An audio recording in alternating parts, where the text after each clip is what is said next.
And now, a WFXR special presentation honoring Black history. Good evening. I'm Hazelmarie Anderson. And I'm Jermaine Ferrell. Thank you so much for joining us as WFXR. We honor Black history. Now, history means many things. It's not just about the past. There's history being written all around us and more to be written in years to come. And we'll have a look at all kinds of history throughout Southwest Virginia, starting right here in Roanoke. That's right, specifically the neighborhoods that for decades flourished as the heartbeat of Roanoke's Black community. And while for those days, well, they're gone, a local artist is making sure they're never forgotten. The smells coming from the different restaurants and hotels, the horns blowing, people chattering, smoke rising from the buildings. It was just something that he loved to see on each and every day of his life. David Ramey Jr. is talking about the community his father grew up in, the 40s through the 60s, the lively Northeast and Gainesboro area in Roanoke. It was a community within a city. It was a city within a city. And at that time, a rare place where African Americans didn't have to worry about segregation. When you were in the Northeast Gainesboro area, you didn't have to worry about that. You drank from whatever fountain that was there that was a public fountain. You didn't have to worry about stepping to the side of the sidewalk to let someone else who's not your race go past. According to the Gainesboro History Project, the area held 1,600 homes, several schools, more than 20 churches, and countless businesses. Is now a distant memory.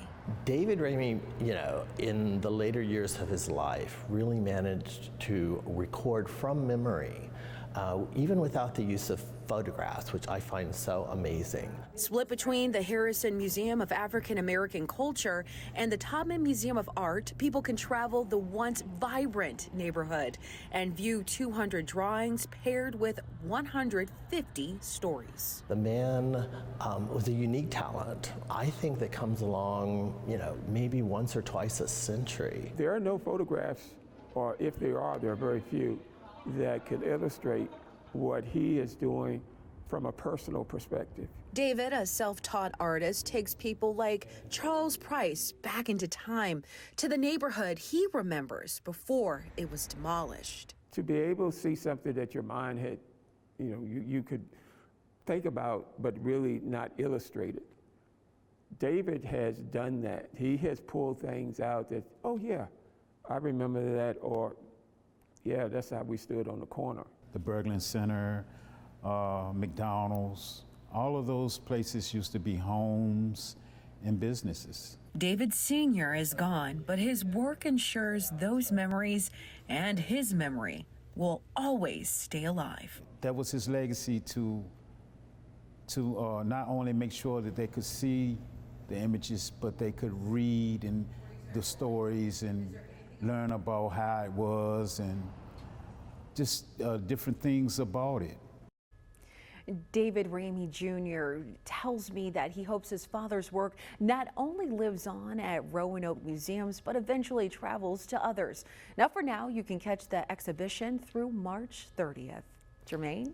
Thanks so much, Hazelmarie. Great work as always. Now, Roanoke College made history of its own this past year when Curtis Campbell took over as the Maroons athletic director. It is a happy homecoming for the Pulaski County native who became the school's first ever African-American AD. The road had its ups and downs, but he tells me he would not have had it any other way. For Roanoke College athletic director Curtis Campbell, he got a big dose of education from growing up in Pulaski County when he joined the Army during his basic training in Fort McClellan, Alabama. It was a good experience for me. I tell people that being in the Army was really my first experience with real diversity. In Pulaski, we had primarily just black and white.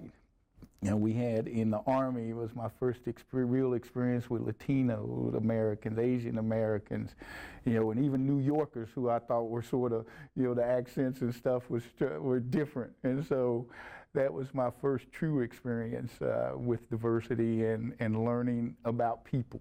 Campbell served for 3 years in the Army as a military police officer and in supply. if you've ever been in the Army, supply is a great gig. Like, it's a great job. You know, you get to learn a lot of things, and you're everybody's friend when you work in supply. Growing up in Pulaski, Campbell was thankful for all of his role models to get him where he is today, especially when it comes to education. And I did have some good African-American role models: Mickey Hickman, Arthur Johnson, Joe Sheffey, you know, Joe Reed. There were some folks, and again, they were all in the education system. And so those were black males that I looked up to and aspired to be like. And so I think I had the best of both worlds. Campbell overall looks at the history he is making, being the first African-American athletic director in Roanoke College history, as an important responsibility. It means I got to do a good job.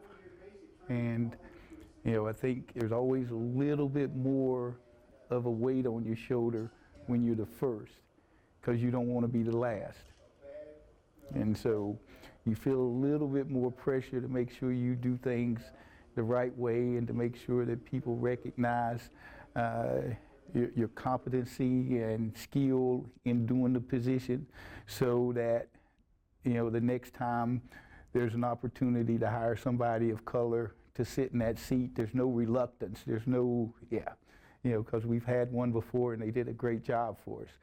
And so I think anytime you have that first attached to something, it does put a little bit more weight on your shoulders to make sure you do a good job. Now, Campbell is now one of 2 African-American ADs in the Old Dominion Athletic Conference, along with Cleve Adams at Ferrell College just down the road. We'll have his story a little bit later in the show. Hazelmarie. Thanks, Jermaine. Well, our area is rich in sports history, especially for African Americans. That includes Southside native Wendell Scott, who helped break the mold in NASCAR more than half a century ago. Now, decades after his death, Scott's story continues to inspire local children to break barriers of their own. WFXR's Rian Lowndes explains. So my grandfather's footprint can be found throughout the entire South Side. Wendell Scott was the first African-American to compete in and win NASCAR at its highest level. With 495 career starts, 147 top 10 finishes, and 20 top 5 finishes, it's no wonder the Danville native is immortalized in the NASCAR Hall of Fame. He's the only African-American inducted into the NASCAR Hall of Fame, as well as the International Motorsports Hall of Fame. And you know, a lot of that, like I said, can be found right here in Martinsville, because the Martinsville Speedway was a key track for my grandfather. According to the NASCAR Hall of Fame, Scott raced for the first time on a dirt track at the Danville Fairgrounds in 1952. He went on to compete around the country, but he was turned away from hotels as he raced through the segregated South. Despite adversity, in 1963, Scott won first place in the Jacksonville 200. But NASCAR wouldn't admit that victory until hours later, and only after photographers and the crowd had left the track. He never even got his winning trophy during his lifetime. It was finally delivered to his family in 2021, nearly 60 years after his win. You know, imagine him traveling unsponsored his entire NASCAR career around the country. And so being able to race locally or being able to race at home meant a lot, not just to him, but it meant a lot to the community and to the family and the friends. People really got a chance to come and see him at Martinsville. That connection to community lives on in the Wendell Scott Foundation, a STEM-focused education initiative. Warwick Scott is CEO and Scott's grandson. He had to drop out of school around the 7th or 8th grade to take care of his family and to help take care of his sisters. And so at an early age, even before he became a NASCAR driver, he was a hustler and he was doing things to make money for his family. But it always stuck with him that he had to drop out of school. When we talk about Wendell Scott and his ingenuity and how he was able to compete full time without the benefit of a sponsor, we realize that he was an engineer without the benefit of a formal education.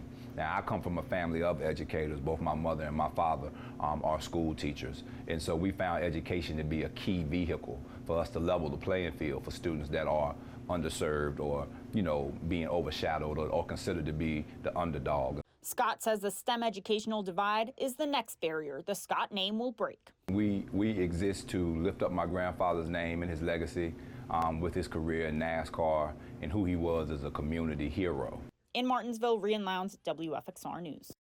Well, next week will mark 63 years since Scott's premier series debuted, finishing second to last. But as we both know, and you at home, the best was yet to come. Isn't that the truth, Ms. Hazelmarie? Now, the foundation is now getting ready for the Wendell Scott Legacy Gala. That'll be on May the 4th at the NASCAR Hall of Fame in Charlotte. He walks our sidelines of football, basketball, games. He comes to Adam Ward. Everybody knows who this gentleman is. We certainly know who Jermaine is, but how many of you know how big of an impact he is to our area? Stick around and find out.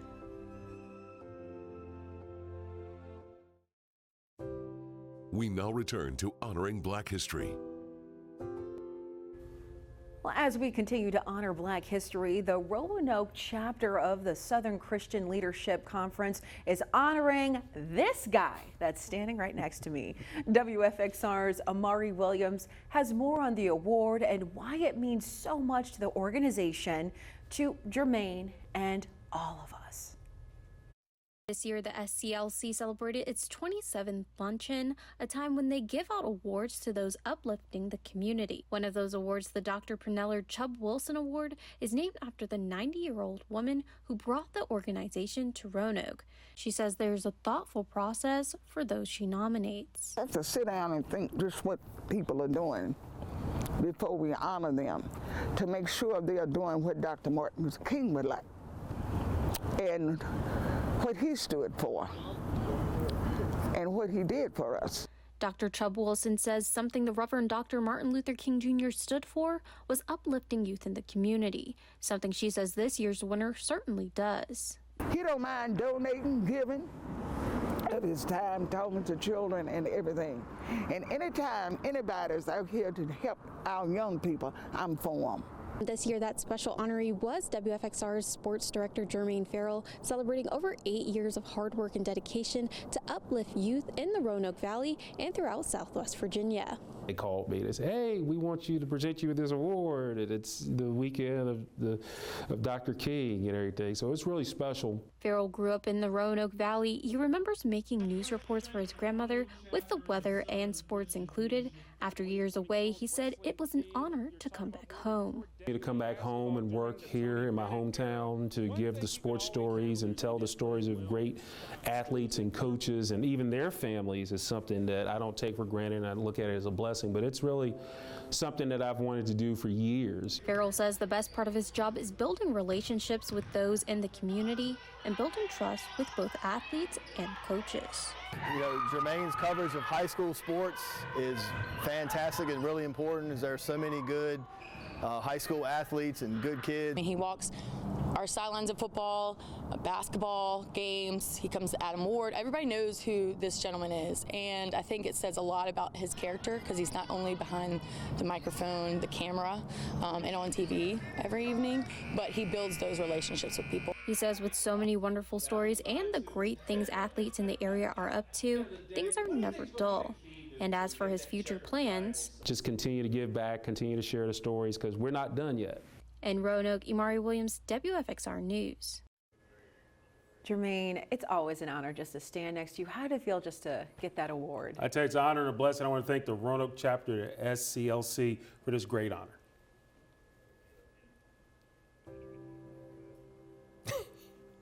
Well, first the Maroons, then the Panthers will meet a man breaking barriers in our local sports community. We're honoring Black history when we come right back. We've told you about how Roanoke College recently made history hiring its first ever African-American athletic director.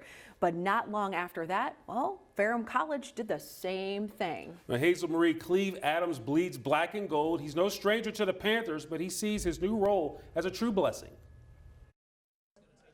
For Ferrell College athletic director and Radford native Cleve Adams, his transition from Panthers head football coach to AD has been overwhelming to him in a lot of ways, but also for the good. As a head coach, I know what's around the next corner. I understand the calendar, if you will. As the director of athletics, I don't know what I don't know at times when it comes to administrative duties and things of that nature, but I have a support team that is absolutely incredible. And the part I love about it more than anything else, I go from being responsible for a team to all teams, and having that responsibility with all student athletes, I really enjoy it. Adams isn't a stranger to making history. He was the first African-American head football coach not only at his alma mater of Ferrell, but also in the ODAC, but also at Danville's Averett University at that time when the Cougars were in the USA South Conference. Also, he was the first African-American head football coach for the conference. An unbelievable accomplishment for me, and I take that responsibility very, very seriously. Overall, Adams has a unique perspective with the legacy he wants to leave at Ferrell. I want people to look back on my career and say that he made a difference in the lives of young people. He made a huge impact to the community that he was a part of. He cared, he had compassion. He wasn't perfect, but he understood the value of athletics to our community, and he took that gift and he made a huge impact to the people around him. Hair discrimination is part of a legacy of historic racism and discrimination that's been a part of our society. And believe it or not, in much of our country, it's still legal, but perhaps not for not much longer. That's up next.